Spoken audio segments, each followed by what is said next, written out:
All right, good morning, good afternoon.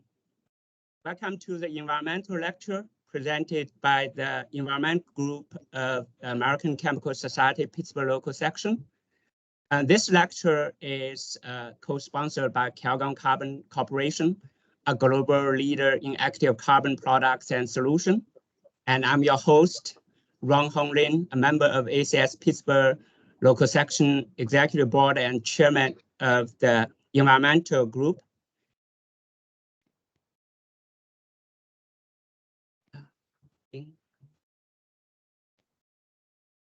The environmental group is a topic group within the local section, formed with the aim of educating and promoting awareness about our environment.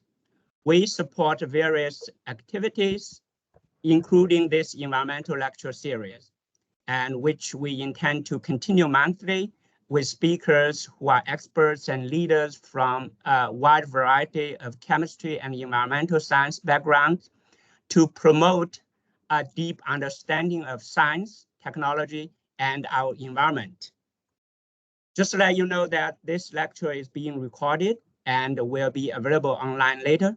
I'd like to remind the attendees and future viewers that the views and opinions expressed in this and any future lectures are those of the presenters and do not necessarily represent the views of the ACS Pittsburgh local section.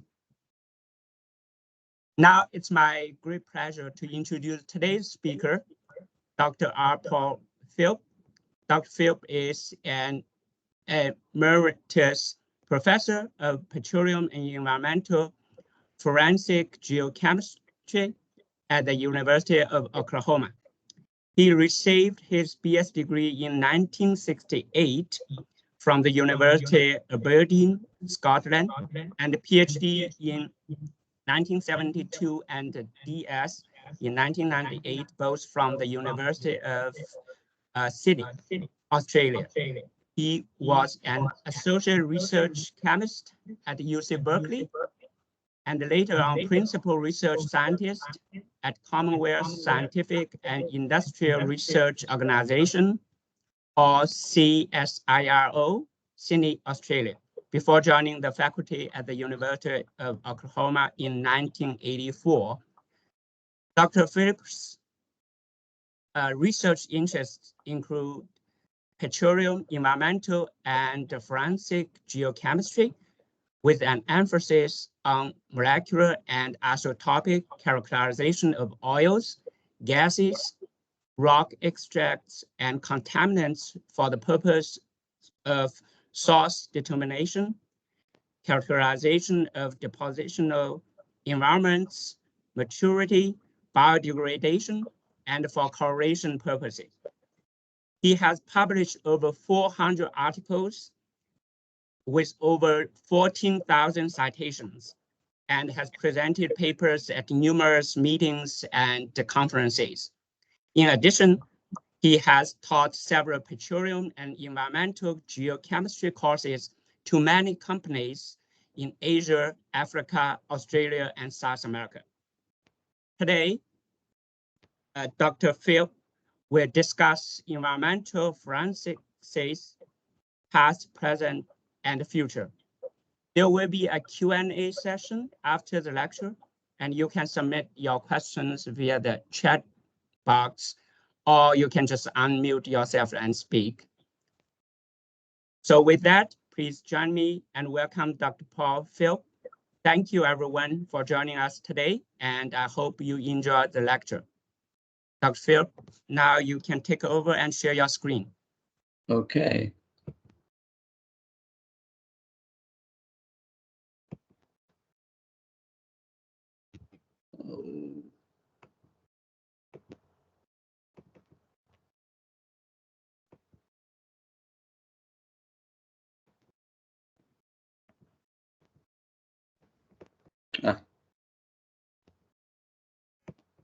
You don't see it yet, right?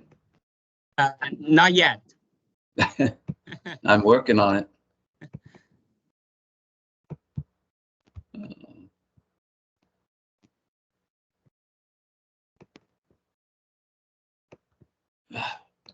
Why did this happen?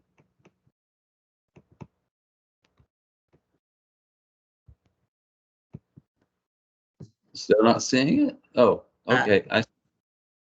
You see it now? Yeah, good. You got it? Yeah. Cool. Okay. And you can hear it as well, right? Yes.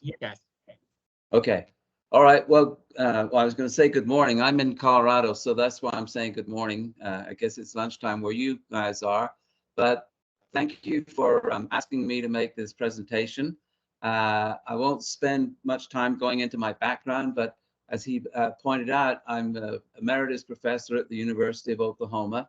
I was on the faculty for almost 40 years, retired a few years ago, but still fairly active in the environmental field and teach a lot of courses on environmental forensics. And so in the relatively short period of time that I've got available here today, I want to sort of give you an overview of what we're doing or what is being done in environmental forensics. I find it very interesting because it's almost like sort of crime scene investigations in the environmental field. And basically what we're doing here is looking at the origin and fate of organic contaminants in the environment, be it in the air, soil, or water, and trying to find out who's responsible for these contaminants. This is different from what the EPA does. There's a big environmental group in the EPA, or that's what they're basically focused on. But their work is mainly a monitoring approach. I mean, obviously they want to catch who's responsible for these contaminants, but at the same time, the techniques they use, the methods, are fairly rigid. Whereas in environmental forensics, we are far more flexible.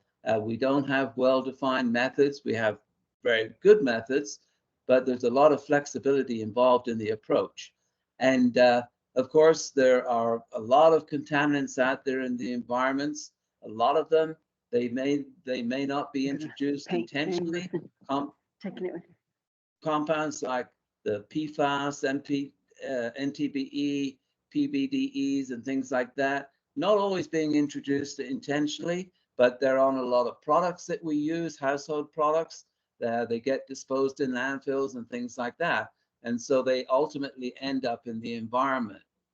I think if we, little bit of history here, interest in environmental forensics probably can be traced back, at least in the contemporary era, to the publication of the book Silent Spring by Rachel Carlson.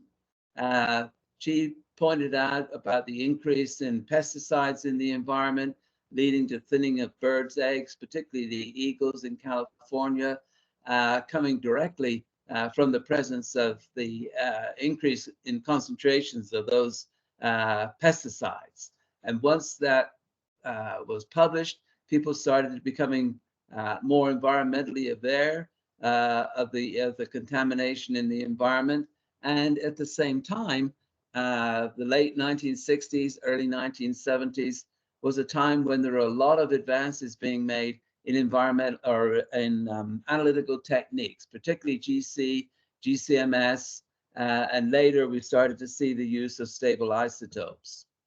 And also at the same time, within the petroleum industry, there was the development of this field referred to as petroleum geochemistry. And again, this advanced because of the emergence of these different analytical techniques, but it led to the discovery and introduction of the use of compounds referred to as biomarkers, and I'll explain what they are in just a moment, but they became very widely used for exploration purposes. But at the same time, it was recognized that these compounds, these same biomarkers, not only could be used for correlating oils with their potential source rocks, but they could also be used for correlating oils that have been released from a tanker or a pipeline with the contaminant in the environment.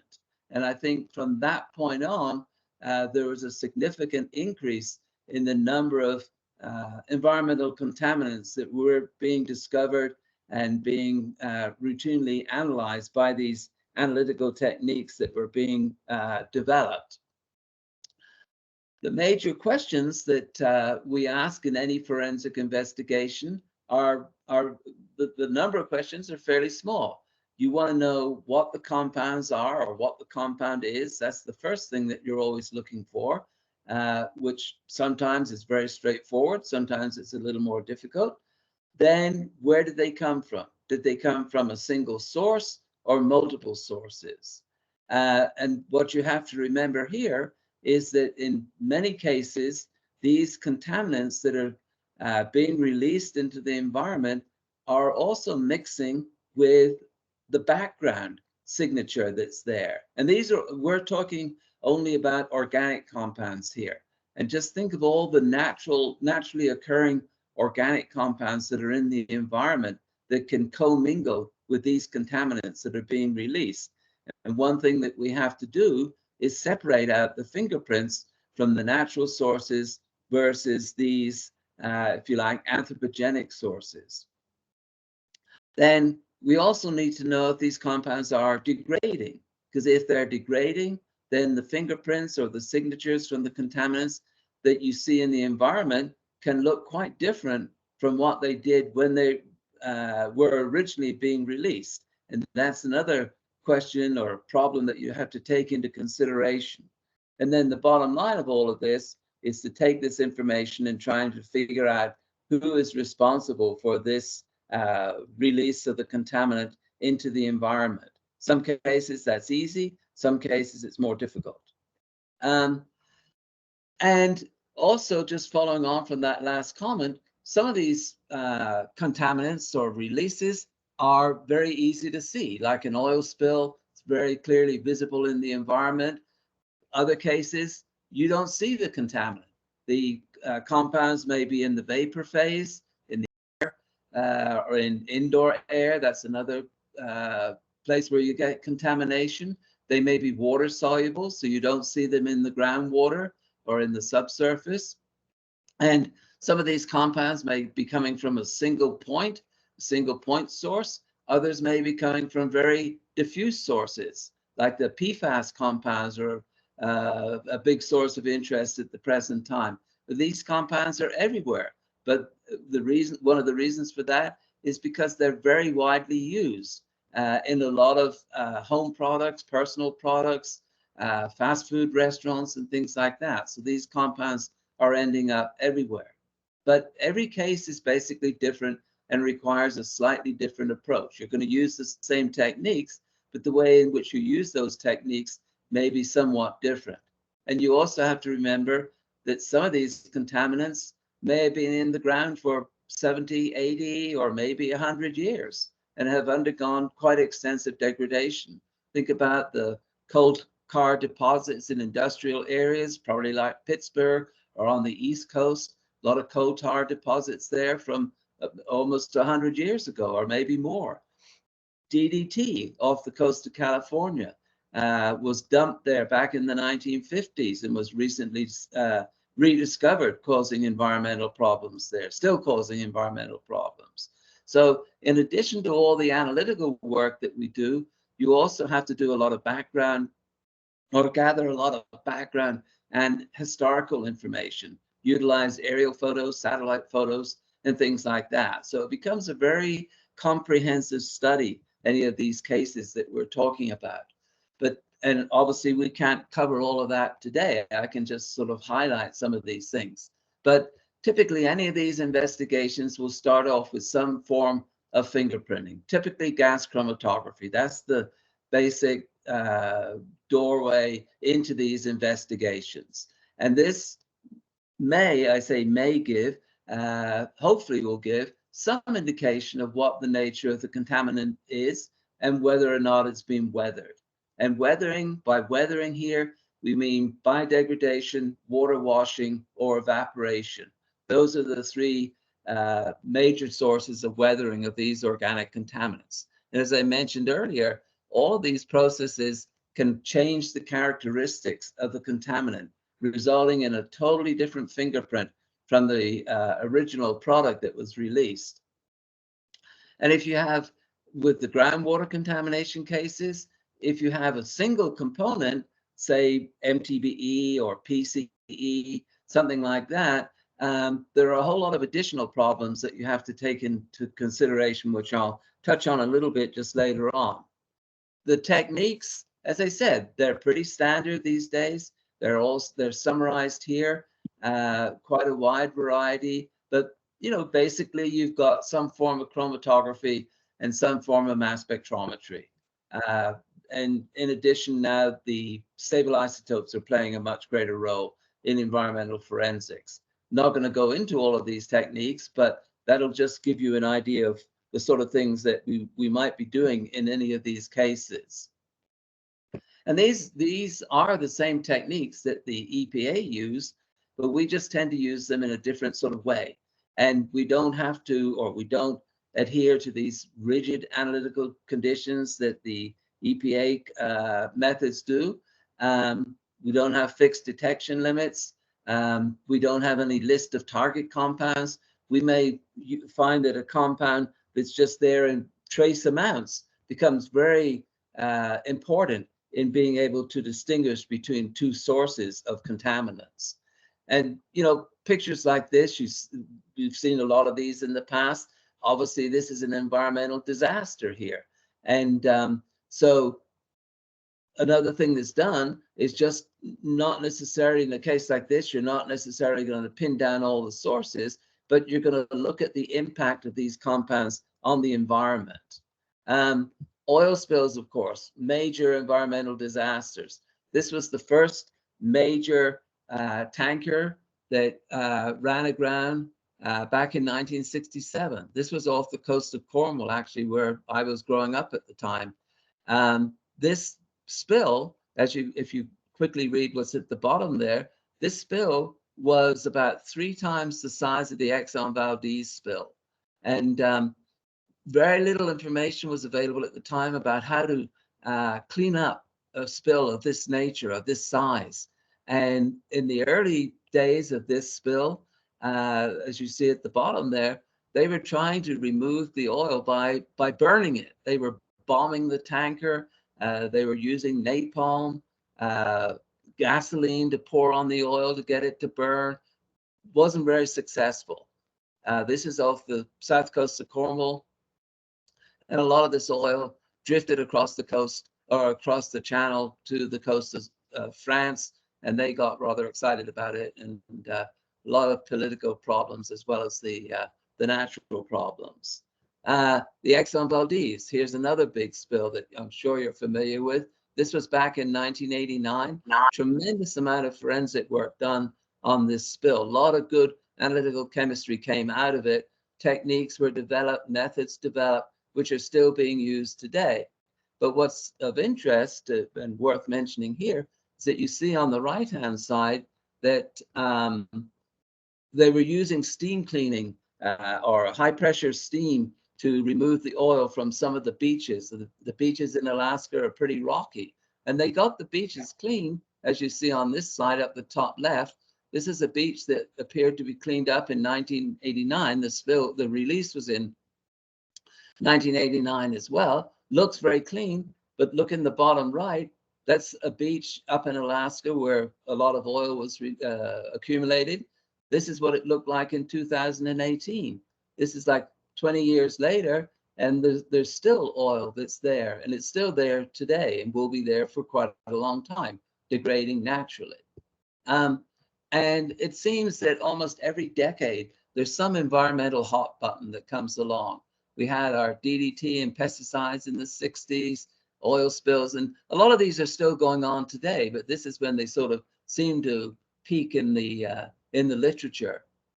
MTBE in the 80s, chlorinated solvents in the 90s, polybrominated compounds in the 2000s, and now we've got the PFASs, 1,4-dioxane, EDB, and things like that. I mean, these are just a few compounds. There are a lot more than this. And the PFASs, as I mentioned, are the big problem these days that you read about in the literature. And these are perfluorinated compounds. They're used in a wide variety of places: non-stick pans, stain-resistant furniture, waterproofing shoes, fire retardants, firefighting foams, and so on, and also widely used in food packing. And they're very resistant to biodegradation. This is just a slide that I found in the literature I thought was quite enlightening. This is where a study was done looking at different fast food containers.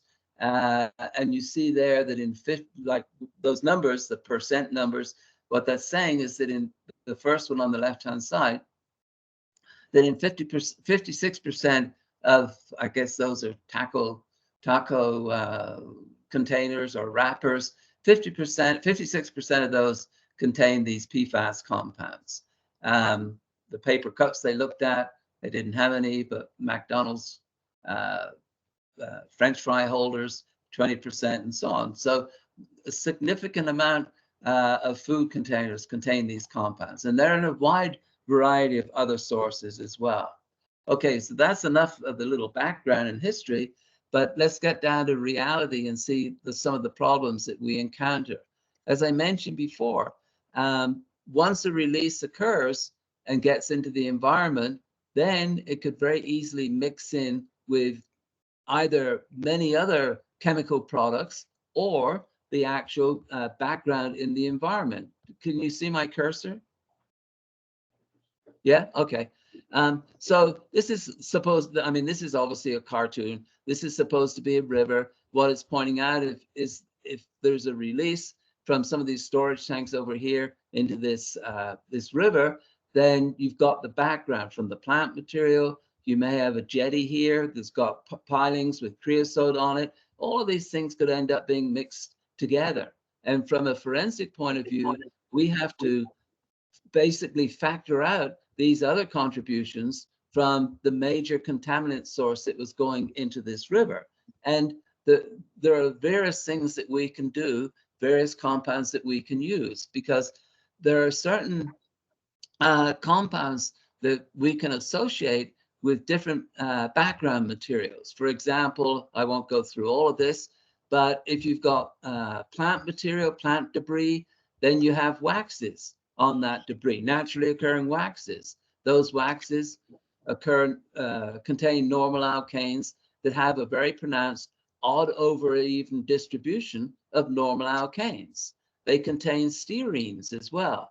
Now, crude oils, for example, do not contain stearines, unsaturated stearanes.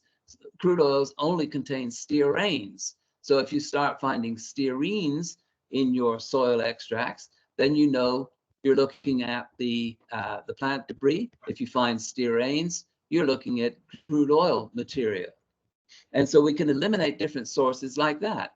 Now, we're going to see several chromatograms in the next few minutes. Here's a chromatogram of a soil extract, and this is the C15 normal alkane, C16, C17, C18, and so on. Pristane and phytane isoprenoids are right here. But you see this in the early part of the chromatogram, you see this very smooth distribution of the normal alkanes. That's definitely coming from a crude oil source. But you look out here, you see we've got C27, C29, C31, a very pronounced odd over even distribution of normal alkanes. This is coming from a plant contribution. So this is an example of where we've had crude oil released onto a soil and mixing in with the hydrocarbons coming from the plant material. So you can separate those two out simply on the basis of the normal alkanes.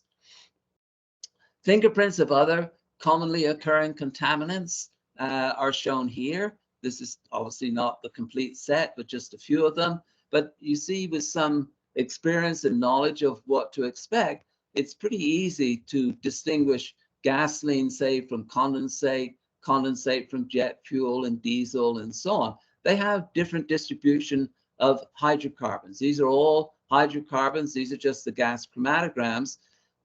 And this is fine as a starting point. The problem, of course, occurs when you may have multiple potential sources, say, of a gasoline release. You know, a lot of cities, you have crossroads, intersections where you've got gas stations on each corner.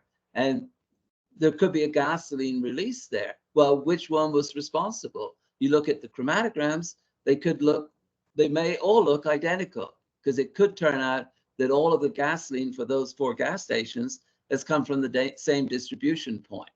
And even if they come from different sources, they may have very subtle differences. So you have to look, well, before I go on to that part, here are a couple of gasoline chromatograms.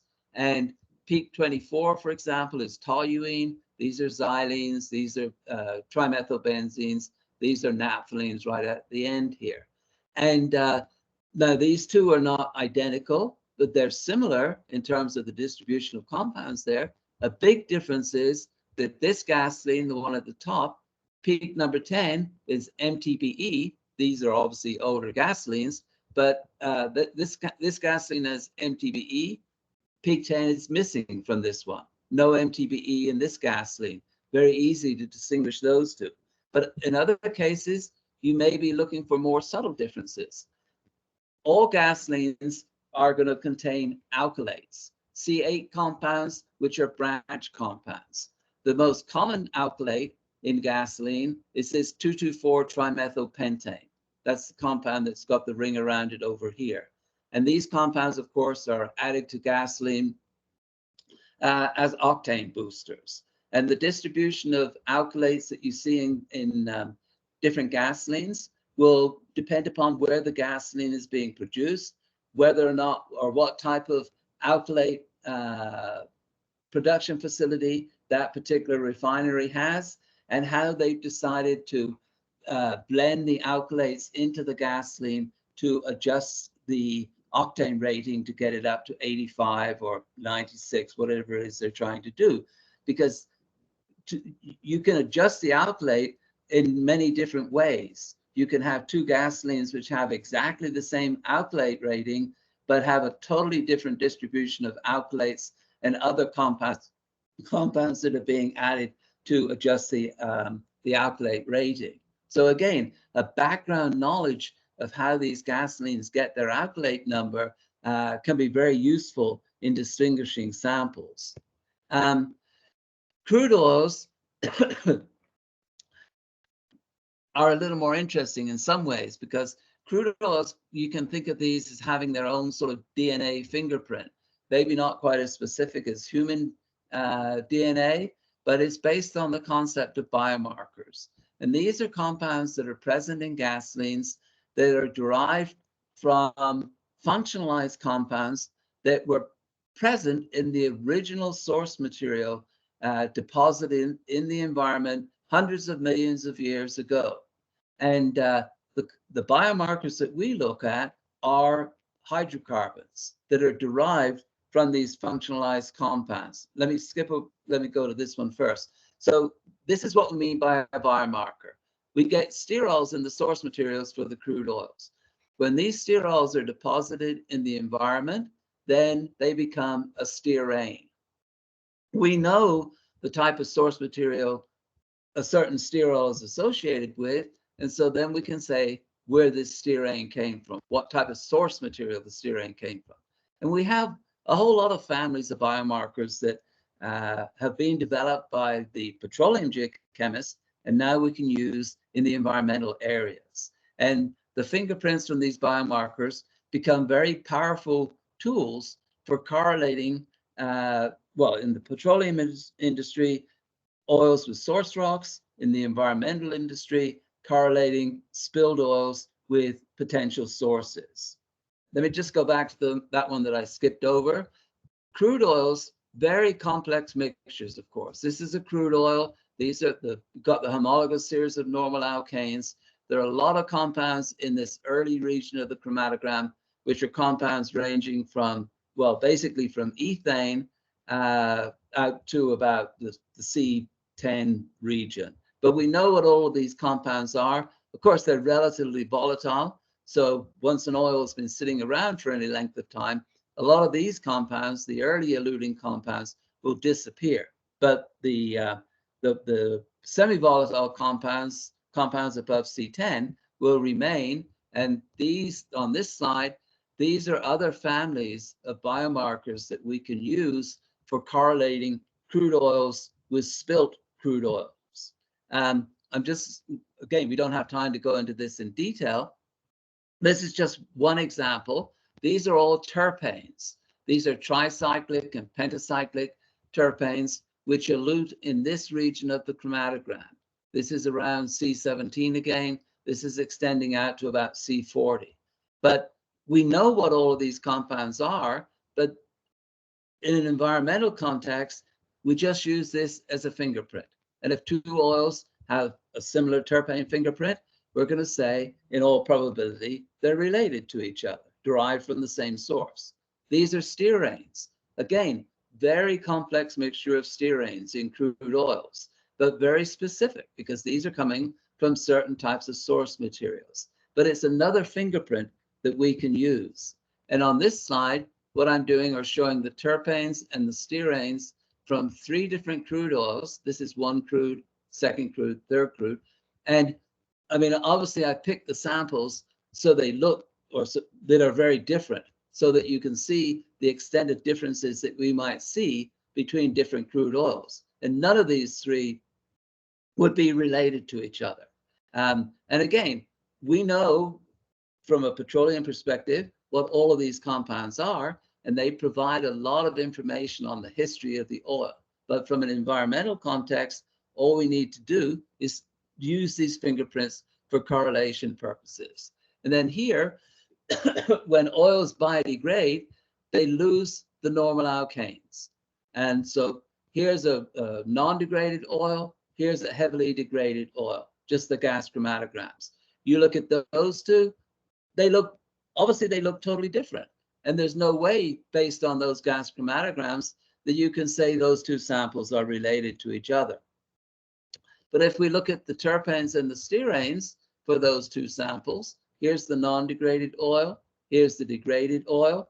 You compare those fingerprints, and even if you look at them quickly, you can see that those fingerprints for the non-degraded oil and the degraded oil are basically identical. So these compounds do not degrade very quickly. They've been in those oils for 100 million, 200 million years. They've been sitting there happily in the reservoir. They're not degrading, and they're not going to degrade in a week, a month, sitting on the beach or wherever the oil is being released. Now, here's another example. There's not much information on that slide, but this is an industrial site in California. There was a big plume of diesel underneath this site. One company owned site A, another company owned site B. The 2 sites were divided by a railroad track, but they were arguing about who was responsible for this diesel plume underneath the site. And first of all, they were arguing whether or not it was a homogeneous plume or 2 separate plumes. Well, I'm just going to show you a couple of examples from the monitoring well here, the monitoring well there, and just give you a brief overview of how the story developed. These are the extracts from those 2 monitoring wells. And if you look at these 2 chromatograms, even if you don't know anything about diesel hydrocarbon distributions, you can see they look different. Well, there's a very good reason why they look different, and that's because this plume or this sample is partially degraded. If we look over here, this is C18, and that's phytane, which is the isoprenoid. You see how greatly reduced the normal C18 is, which is typical when something is being biodegraded. And down here, there's the C18, there's the phytane, a very much greater abundance of the C18. So the reason they look different is not because the plume is heterogeneous, it's because this part of the plume was partially degraded and this part was not degraded. So that's the first point to make here. The second point is that I mentioned early on how stable isotopes have become very important. Now, I know some people are more familiar with stable isotopes than others, and we don't have time to sort of go into detailed explanation here, but basically stable isotopes represent the relative proportions, in this case, of carbon-12 and carbon-13. And they're expressed by a number. This is minus 21 per mil. That's the delta delta C13 number for this C14 isoprenoid, C15 isoprenoid, and so on. And if two samples are related, they will have similar isotopic values. And you see here, these are the two samples, the isoprenoids in those two samples again, and they're very similar, suggesting that in all probability, as they say in the courts, these two samples are related. But you don't leave it there, you take it another step. And these compounds, these are called adamantanes, very stable structures, cage structures, very difficult to biodegrade, so very resistant and persistent in the environment. And there we were using GCMS single-line monitoring to get the fingerprint for these adamantanes in these two samples. They occur as a number of different isomers, but you can see here that those two fingerprints basically identical. So what that's telling you is that in this case, that was one big homogeneous plume of diesel under that site. What can we do with gasolines? No biomarkers in gasolines. So one thing that we can do is to use the stable isotope values for all of these individual compounds to see if we can either correlate or distinguish between two samples of gasolines or three samples of gasolines. And let me skip over that one. And here's an example showing the result from obtaining the stable carbon isotope values. Back on that slide, I had the peaks labeled from 1 to 46. And then on this spreadsheet here, we're looking at the carbon isotope values for those 46 different compounds. And so we've got 4 gasolines here from 4 different locations. And you can see that in this particular case, we've been able to split those 4 gasoline samples into 2 groups of 2. Now this works so long as the gasolines are coming from different crude oil sources, where the crude oil sources themselves have different isotopic compositions. Doesn't work every time, but it's something that you can use. And with these forensic investigations, you're going to try and use as many different techniques as you can to get as much information as you can about these different compounds or different products to try and distinguish them. Another important thing is age dating. How long has the product been in the environment? There are many reasons for wanting to do this, and it's particularly important with gasoline. This is just one example of how this can be done, because over time, the composition of gasoline has changed due to changes from a regulation point of view, differences in engine design and things like that. And so here we see this ratio of toluene to 2,2,4-trimethylpentane to C7 plus C8. And you see over this period from 1970 to 2006, how around 1994, how the composition of gasoline changed quite significantly. And the alkane content in the gasolines was reduced. The aromatic content was actually increased and the alkane content decreased. But you see, if you find that you've got a gasoline where you've got a high value for this ratio, then that gasoline is probably younger than 1994. There are other parameters that you can use. There's a whole lot of information on here that we won't go into. We just don't have time. But additives, again, like MTBE, the alkyl leads, of course, were being used at different times. So we use a combination of these things to try and get a fairly accurate value for the age of the gasoline. The groundwater problems, this is huge. I mean, just about groundwater, wherever you are, is going to be contaminated with at least one, maybe more contaminants. And of course, a lot of times you don't see them. They contaminate the drinking water supplies and so on. A lot of them are very recalcitrant. They don't degrade very easily. But once you're doing one of these studies, you have to try and figure out where these compounds are coming from. And a lot of them, of course, are water soluble. So that also means that these compounds are relatively volatile. And so one way that's being used quite extensively now is, again, based on stable isotopes. And the thing is that since the 1980s, excuse me, since the 1980s, we've been able to measure the individual or the isotopic composition of individual compounds in groundwater samples. And now we have the capability to measure carbon, hydrogen, nitrogen, sulfur, chlorine, and bromine. Obviously, not every compound has all those different isotopes, but like many chlorinated compounds will have carbon and hydrogen and chlorine. So if you can measure 3 isotopes down to 1 ppb concentrations, then you've got a good set of fingerprints that you may be able to use for correlation purposes. Just a couple of quick examples here related to MTBE. Here's MTBE. Even though this was phased out many years ago, it's still present in the groundwater in a lot of different areas, still being produced in this country, being exported to South America. But this is it, methyl tertiary butyl ether. And so this can degrade either by removal of this methoxy group that you see here, or by removal of one of these hydrogens on the methyl group.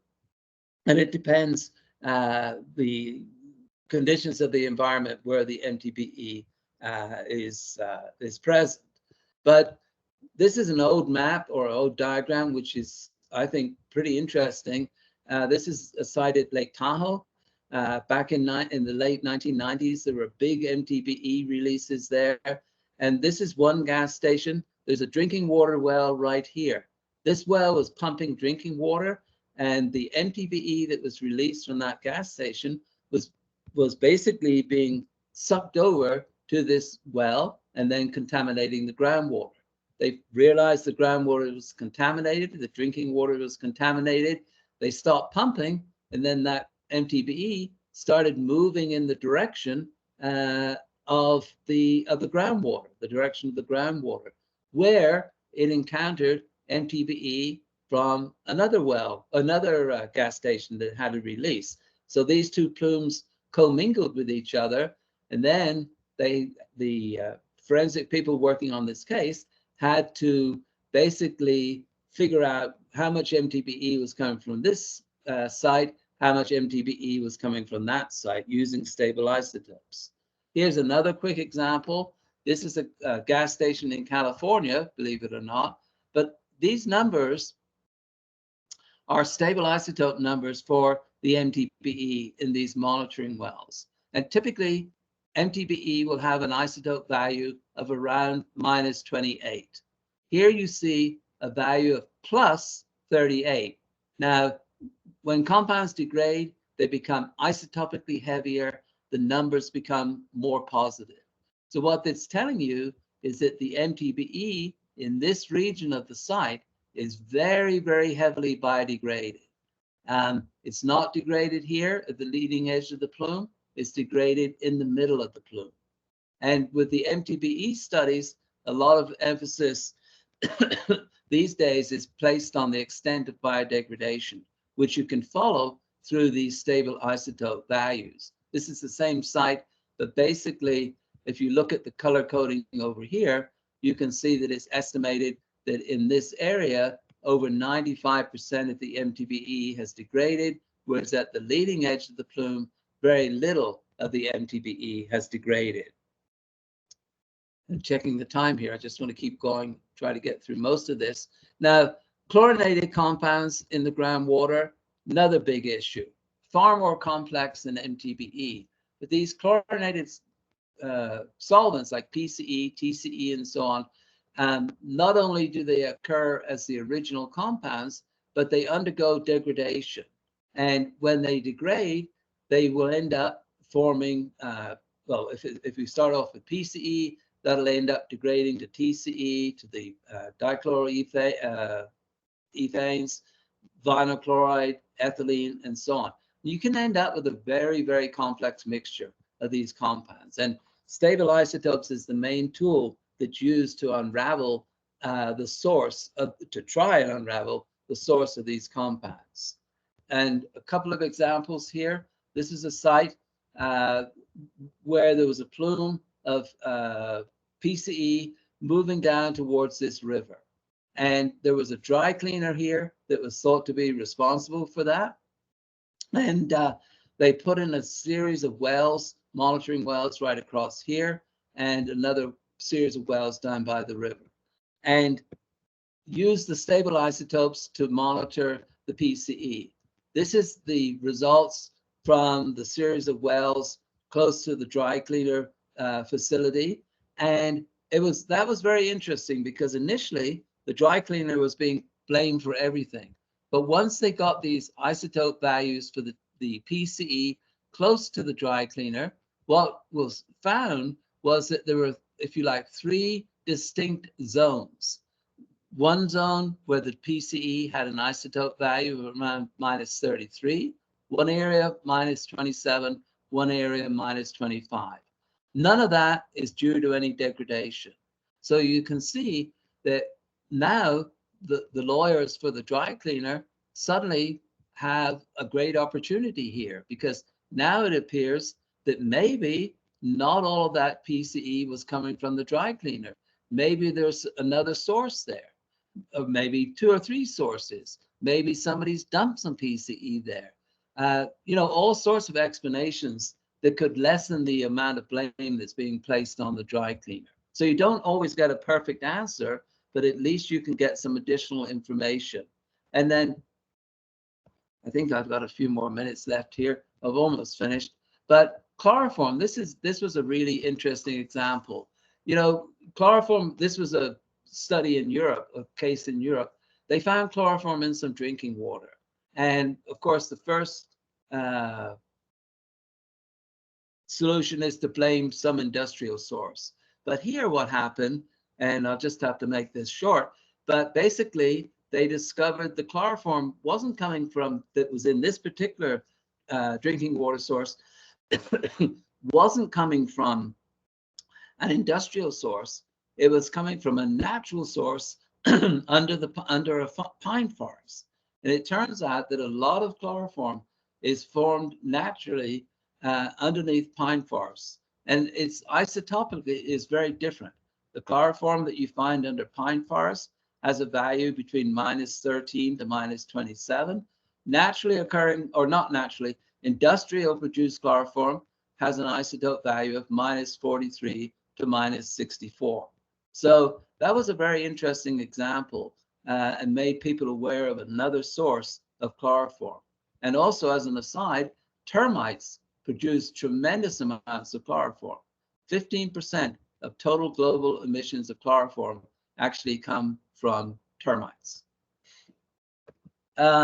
What's that? Oh, and then there are 2 more slides here, I think. But just to give you an idea of where some of these things are going in environmental forensics, there's a lot of interest now in using ICP, inductively coupled plasma mass spectrometry, to determine isotopic compositions, not only of metals, but of isotopes like chlorine and bromine, oxygen, sulfur, and so on, because all of those isotopes show up in a lot of environmental contaminants. And you can get very good isotopic data using, this is just a little cartoon where we've got a GC coupled onto a ICP instrument. And there you can determine very accurately any of those isotopes. This is just one example showing a chromatogram of sulfur-32 isotopes. This is actually, I think, from a rock extract, but benzothiophene. You see, all of these compounds are different individual benzothiophene. And if you look at these numbers here, these are the sulfur isotope values. They're different for these compounds. And so now we have a sulfur isotope fingerprint that we could use for correlation possibilities. Excuse me, do the same thing with bromine and so on. So I think we're going to see a lot more of ICP-MS isotope data in the literature in the forthcoming years. So that's a little summary of what some of the things that we do in environmental forensics. Obviously, a wide variety of scientific disciplines there. If you want to get into this, a good knowledge of analytical chemistry is a good thing to have. Good understanding of how these compounds are being produced is also pretty useful, so that you can find little pieces of information that may enable you to distinguish a compound or a product coming from one source versus another. And of course, bear in mind that a lot of this ends up going to litigation. So the chances are you end up giving evidence in court, and you have to try and explain some of this scientific data to a jury.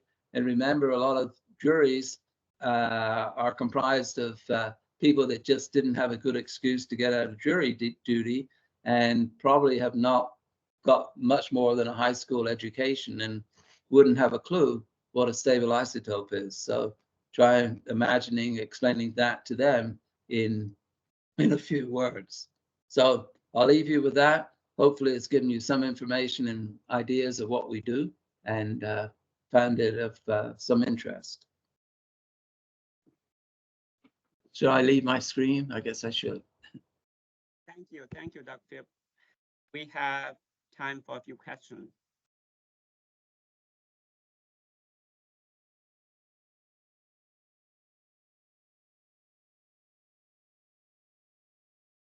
Okay. Do